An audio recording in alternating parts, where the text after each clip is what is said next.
नहीं करा रही है वो अप्रत्यक्ष है। चलो, તે ઈશ્વર તેના મહાપ્રાણના સ્વરૂપે દેહમાં રહેલા સૂક્ષ્મ અવકાશોમાં, क्योंकि ईश्वर अपन को प्रत्यक्ष नहीं है। ईश्वर अपनी कृपा से अपन को प्रत्यक्ष होवे। ईश्वर अपने सच्चिदानंद रूप में, वो भी मैं समझाऊंगा, सत्य चित और आनंद, या रूप में जो ये स्थूलता से प्रकट हो रहे हैं ना, ये सब ईश्वर है। या रूप में अपन अनुभव कर रहे हैं क्योंकि अपन भी ईश्वर का हिस्सा है, अपन भी वही को अंश है। लेकिन ईश्वर के मूलभूत स्वरूप को अपन वाकी कृपा के बगैर नहीं देख सके, नहीं जान सके। चलो, મહાપ્રાણના સ્વરૂપે દેહમાં રહેલા સૂક્ષ્મ અવકાશોમાં પ્રવેશ પામે. આ અવકાશોને પારિભાષિક રીતે ચક્ર કે વર્તુળના આકારે પણ સમજાવવામાં આવે. जो प्राण ने पण छे ना जीव कहवाय छे, जैसे अपने जीव चैतन्य को अपन जीव कह रहे हैं ना, क्योंकि वो जीवंत है, ऐसे ही प्राण को भी जीव कहे, क्योंकि प्राणना कारणे, श्वासोच्छ्वासना कारणे આપણે જીવીએ છીએ। યા લીએ જીવયતિ ઇતિ જીવઃ, એ જીવાડે છે, તેથી પ્રાણ એટલે વાયુને પણ આપણે જીવ કહીએ છીએ। જે પ્રાણ સંચાર કરી જીવનને ટકાવી રાખતો। थोड़ी लिबर्टी मैंने लेनी है, थोड़े पाठ को जरा सा कठिन बनाने को, पर I hope you will cooperate me. तुम मेरे संग सहयोग में रहोगे, समझने को प्रयास करोगे। જે પ્રાણ સંચાર કરીને જીવનને ટકાવી રાખતો હોય તે જીવ એટલે મહાપ્રાણ। આ રીતે દેહના અવકાશ जो महाप्राण केम में लखायु ये पण समझी लो। महाप्राण को मतलब है वायु को भगवद रूप, और अल्प प्राण का मतलब है, जस्ट एक हाथ रखो and take a deep breath और छोड़ो, यह अल्प प्राण है। और जो ये अल्प प्राण को जगत मात्र ग्रहण कर रहे हैं ना, वो जहां सुसंचारित हो रही है वो महाप्राण है। Got the point? चलो, આ રીતે દેહના અવકાશોમાં પ્રવેશ પામતો, નાદ કે ધ્વનિ ઉત્પન્ન કરતો આ પ્રાણવાયુ આધાર કે આધાર वायु जब चले ना तो एक स्वाभाविक ध्वनि उत्पन्न होवे। कहीं भी वायु प्रसार करेगो, चलेगो जब, तो ध्वनि होगी होगी होगी। और कभी कभी जब वायु अति वेग से चलने लगे ना, तो वाकी आवाज अपने को घबराहट पैदा कर दे, भयंकर बन जाए। यानी वायु और ध्वनि वो दोनों इनसेपरेबल चल रहे हैं यहाँ, ये समझ के चलियो। चलो, આ પ્રાણવાયુ આધાર કે આધાર ચક્ર પ્રસરીને સર્વશ્રેષ્ઠ સહસ્રાર एक मिनट लेट्स डू इट। ये पन्ना पे आओ तुम, तीसरे पे। यहाँ पे पहला इमेज देखो, दिखे ना कितने चक्र हैं वहां में, कितने सर्कल हैं? 7 है ना। अपने देह में जहां बैठे हैं अपन, वह मूल से लेके यहां तक, एग्जैक्टली बीच में, यहां तक 7 अवकाश शास्त्र ने स्वीकारे हैं। उन अवकाशन को स्पेस, स्थान बहुत सूक्ष्म, जेने माइक्रोस्कोपिक व्यू थी पण न जोई शकाय એટલા બધા સટલ, એ અતિ સૂક્ષ્મ જે અવકાશો છે, એ અવકાશને શાસ્ત્રે આ જુદા જુદા નામ આપ્યા છે। आधारभूत जहां जैसे बैठे हैं अपन ये आलती पालती मार के, ये आधारभूत, आधार सु अपन चले वो आधार चक्र है। वाके बाद यहां हमें नाभि सु नीचे वो बोलते जाओ, पढ़ते जाओ, तुम्हारी ध्वनि आनी चाहिए। स्वाधिष्ठान चक्र भयो, नाभि के स्थिति में आवे जब या प्रदेश में, वो मणिपूरक चक्र भयो। और वाक्य बाद दिल पे हाथ रखो, ये अनाहत चक्र भयो। और या ये या के और या के दिल हृदय के बीच में ये विशुद्ध चक्र भयो। और एग्जैक्टली ये ज्ञान चक्र भयो। और एग्जैक्टली ये जो है वो सहस्र आर चक्र भयो। आर यानी किरण, सहस्र यानी अनंत, असंख्य। वो सहस्र है हजारवाची, पर असंख्य, यानी ये ब्रह्मरंध्र कहो जाए। जो बहुत सौभाग्यशाली और सत्पुण्य करने वाले या योग की साधना करने वाले, योगा करने वाले नहीं, हाँ, योगा करने वाले फिजिकल कल्चर के पशु हैं। और योग की साधना जो भारतीय दर्शन में बताई है और जो श्रीमद् भागवत के तृतीय स्कंध में समझाया गया है, वो योग, वह योग के द्वारा समाधि लगा के प्राण को कंट्रोल करके, संयम करके प्राण को, और ये ब्रह्मरंध्र को छेदन करके जिनके प्राण निकले, वो सीधे अर्चिरादि मार्ग यानी तेज मार्ग से वो ईश्वर को प्राप्त हुए। ये अपनो शास्त्र बतावे। समझ में आ रही मेरी बात? ये सहस्रार या लिया आर यानी किरण, प्रकाश। जैसे सहस्र किरण कहीं अपन की कहीं फूट निकले से, इतनी अपन लाइट को सोर्स यहाँ डेवलप कर दें तो कितना प्रकाश हो जाएगा। कहने को मतलब यह है कि असीमित प्रकाश, क्योंकि वो जीव चैतन्य या ब्रह्मरंध्र से निकल रहे हो। तो ये 7 स्पेस शास्त्र ने अपने देह में स्वीकारी हैं। और इनके माध्यम से जो वायु को प्रसार, यानी वायु जब संचारित तो हुए, चले जब वायु, तब अपन शब्द बोल पावे। अपनी बात जो है वाणी की चल रही है, दूसरी कोई की योग की नहीं चल रही है, ना इन 7 चक्रन की चल रही है। चलो अब पहले पन्ना पे आ जाओ, फिर पीछे फिर देखियो, वहीं जहां पीछे चल रहे थे। आप प्राण नाद रूपे आधार चक्र थी, आयो ने समझ में? હવે ત્યાંથી ક્યાં આવ્યો આગળ?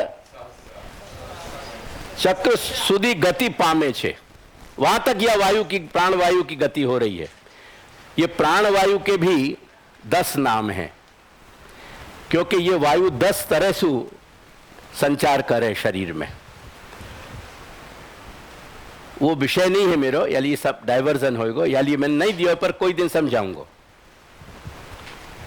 चलो, आप प्राण नाद रूपे फक्त मननी पण ये सूक्ष्मतम शरीर के रक्त को चाप बढ़े ना, ब्लड प्रेशर, और जो चाप घटे, हाइपो और हाइपर, ये दोनों जो रक्तचाप, ये ब्लड प्रेशर के जो यानी ये जो घटना है, ये वायु के कारण ही घटित हो गए। और वो कौन सी वायु करे, वो भी ज्यादा नाम बताऊंगा, वो समझाऊंगा। આ પ્રાણ નાદ રૂપે ફક્ત મનની પણ સૂક્ષ્મતમ અવસ્થાથી ગ્રહણ કરી શકાય તેવા વાણીના પશ્યંતી અને મધ્યમના સ્વરૂપે અનાહત ચક્ર। मन अपने आप में बहुत सूक्ष्म है, लेकिन वो सूक्ष्मता भी काम नहीं लगे। और मन को अभ्यास कर करके जब मन अति सूक्ष्म अवसर, अति संयम, जहां कहीं ठहर सके, मन ठहरे नहीं है। स्प्लिट सेकंड में कोई पॉइंट पे अराइव करे, स्प्लिट सेकंड वहां ठहरे और स्प्लिट सेकंड थर्ड मूवमेंट में वो आगे बढ़ जाए। मन कहीं टिके नहीं है। बहुत सूक्ष्म मन के द्वारा भी ये पश्यंती को समझो नहीं जा सके, ऐसी ये पश्यंती की सटल सूक्ष्म अवस्था है। वाणी को जो भेद है पश्यंती में, वाकी बात कर रहे हैं। चलो, તેવા વાણીના પશ્યંતી અને મધ્યમાના સ્વરૂપે अनाहत चक्र અને વિશુદ્ધ ચક્ર. अनाहत चक्र, विशुद्ध चक्र, या स्पेस में बहुत सटल रूप से ये दोनों विद्यमान है. अगर ये दोनों विद्यमान नहीं रहती, अपन शब्दोच्चार नहीं कर पाते. ख्याल आई मेरी बात? बोल बेटा. तू तेरी भाषा में बोल, मुझको मेरी भाषा में बोलने दे. तू गुजराती में बोल. हाँ.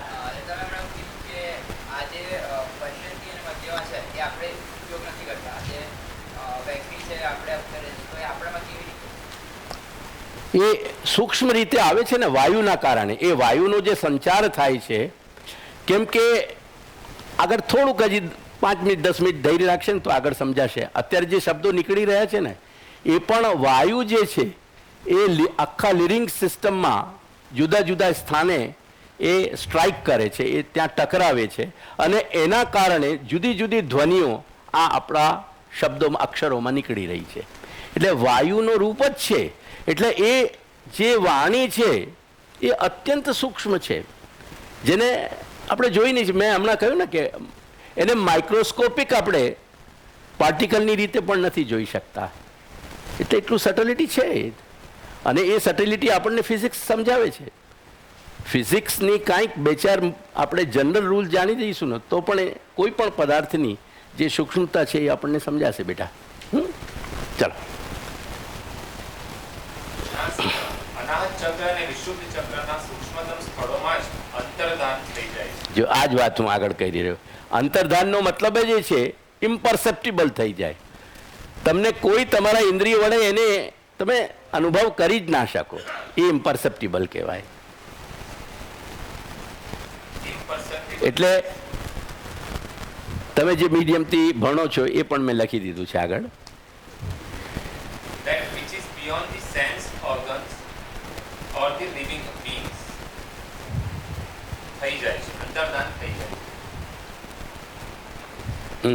તેથી જ સમજી લેવું જોઈએ કે વાણીના આ બંને સૂક્ષ્મ સ્વરૂપો મનુષ્યના આંતર હૃદયના સૂક્ષ્મતમ અવકાશોમાં સ્થિત રહેવાને કારણે ઋષિ, મહર્ષિ, મુનિ, મહામુનિ એવી અતિ ઉત્તમ કક્ષાએ વિકાસ પામેલા દેહધારી ચૈતન્યોને સમાધિની અવસ્થામાં જ અનુભવમાં આવતા હોય છે.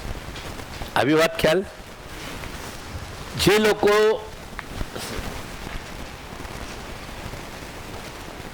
એમની સાધનામાં ખૂબ ઉપરની કક્ષામાં પહોંચી ગયા હોય તેઓ જ એનું અનુભવ કરી શકે છે. બેટા, ફૂડના ઘણી બધી આઇટમોમાં બેક્ટેરિયા જે છે ને એ આંખોથી નથી દેખાતું. દેટ ડઝન્ટ મીન કે બેક્ટેરિયા ત્યાં છે નહીં. ખ્યાલ આવ્યો ને?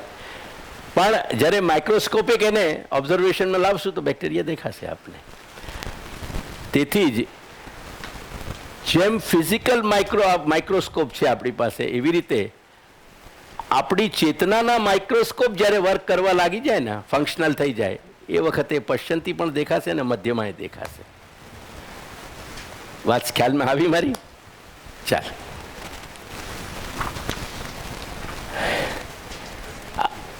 ये गुजराती को तुमने जो अनुवाद अभी सुने ना, वही बात है. स एष जीव, स एष जीव. આ જે જીવ, જે પ્રાણ, જે આપણને જીવન આપી રહ્યું છે, જીવ વિવર પ્રસૂતિ. વિવર એટલે બહુ જ નાના રંધ્ર, સ્થાન, અવકાશ. ત્યાંથી પ્રસૂતિ એટલે ત્યાં પ્રસરે છે, એનું આવાગમન થઈ રહ્યું છે. પ્રાણેન, અને એ પ્રાણ છે ને, બોલતા જાઓ, પ્રાણેન. એ ખાલી પ્રાણ નથી પણ પ્રાણેન ઘોષેણ, એ ધ્વનિ કરતો પ્રાણ છે. એ જે વાયુ છે ને એમાંથી ધ્વનિ આવી રહી છે. ગુહામ પ્રવિષ્ટ, એ રીતે એ જે ચક્રો છે એટલે જે અવકાશ છે દેહના, એમાંથી પ્રવેશ પામીને મનોમયમ સૂક્ષ્મમ ઉપેત્ય રૂપમ, સૂક્ષ્મમ ઉપેત્ય રૂપમ, એ અહીંયા હૃદયાવકાશ અને આ સ્થાનના જે અવકાશ છે એ અવકાશમાં અત્યંત સૂક્ષ્મતાથી એ બિરાજી જાય છે. અને એના પરિણામ સ્વરૂપ આપણને વૈખરી એટલે જે ભાષાનો આપણે વ્યવહાર કરી રહ્યા છીએ, જ્યાં ભાષા को अपन व्यवहार कर रहे हैं वो मात्रा સ્વર અને વર્ણ, માત્રા યાની હ્રસ્વ અને દીર્ઘ. સ્વર એટલે વોવેલ્સ, વર્ણ એટલે આલ્ફાબેટ. એ વર્ણ વગેરે જે છે એ ઇતિ સ્થવિષ્ઠ, સ્થૂલ રીતે એના કારણે, એ સૂક્ષ્મના કારણે એ સ્થૂલ જે છે ને એ પ્રકટ થાય છે. વૃક્ષ કો બીજ હોય ને બેટા, બહુ છોટો હોય, સૂક્ષ્મ હોય. અગર આપણે એને સૂક્ષ્મ અને સ્થૂલનાને, જ્યારે વૃક્ષ મોટો ઊભો થાય છે એ કેવો થાય છે? वो काय में શું આવે? सूक्ष्म बीज माती, बहु नानकड़ा बीज माती. ऐसे ही सूक्ष्म जो पश्यंती और मध्यमा है, वही में सु स्थूल वैखरी प्रकट हो रही है. आई बात मेरी ख्याल में? देखो पढ़ो आगे. આ રીતે सविष्ट यानी स्थूल.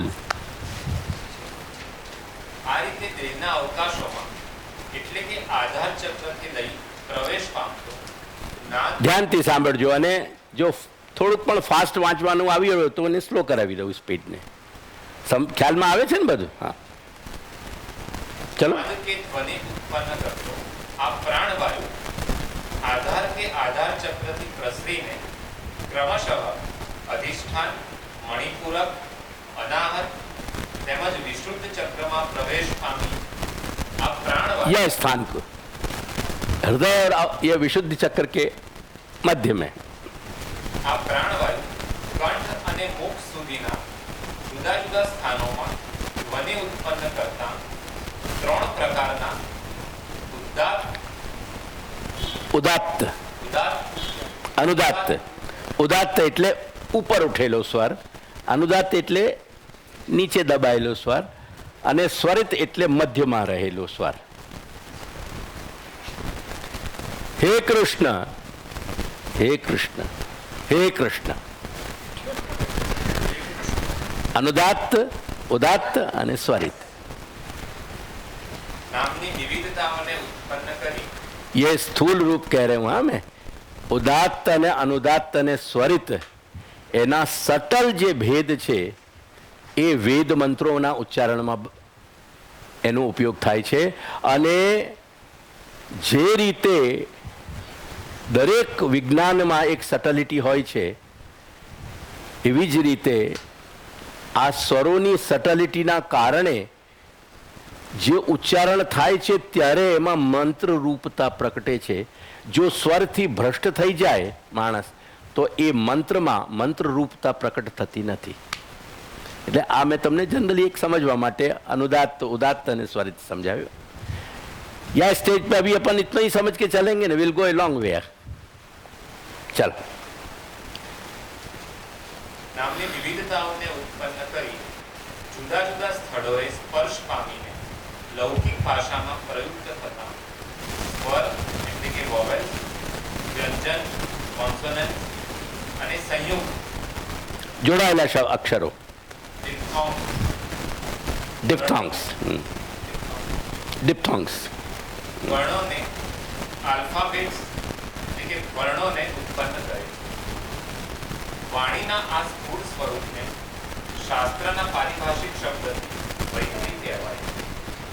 જો આના સ્થાન અને પ્રયત્નો આ બે ઇમેજીસમાં મેં આપ્યા છે તમારા માટે જ. એને થોડુંક સ્ટડી કરજો. અત્યારે એમાં સમય નહીં બગાડીએ આપણે. વાયુ ક્યાં કંઠથી સ્પર્શ કરે છે, ક્યાં દાંતથી કરે છે, ક્યાં તાલુથી કરે છે, ક્યાં જીવવાના નીચેના ભાગને સ્પર્શ કરે છે, અને કેવા સ્વરો નીકળે છે. તમે દંત બોલો, દાંત ઉપર, દાંતના પાછળ જીભ ના લાગવી જોઈએ. બોલો.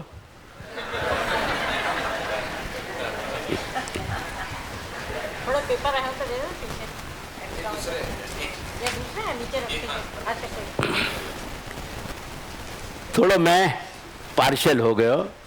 मैंने कि ये यंगस्टर्स के हाथ में आनी जरूरी है, वहाँ पीछे आवे कि ना आवे, पर अब कल से ये पार्शलिटी छोड़ दूंगा. हाँ, पीछे सबन को भी देंगे. I beg your pardon for आपकी उदारता के लिए, तो मैं कल दूंगा ये।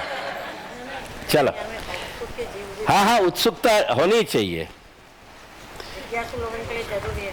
देखो ये 5 प्रकार के शब्द बताए गए हैं संस्कृत में।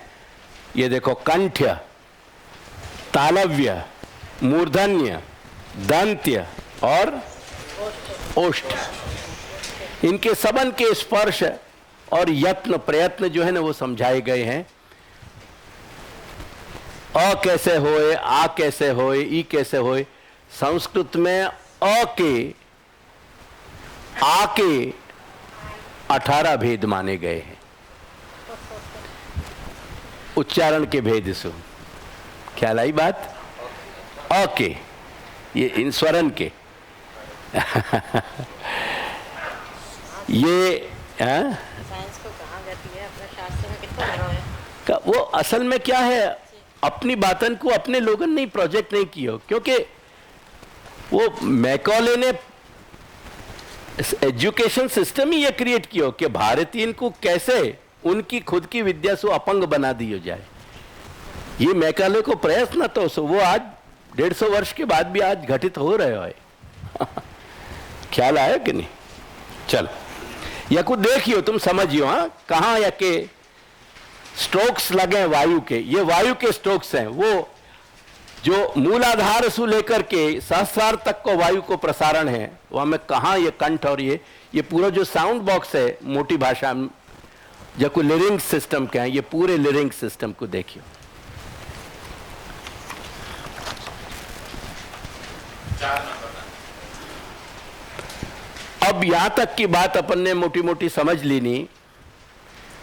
वाणी कैसे अलौकिक है, वाणी के 3 रूप अलौकिक जो है, परा, पश्चंती और मध्यमा, वो मनुष्य की रीच में नहीं है, मनुष्य के स्पर्श में नहीं है।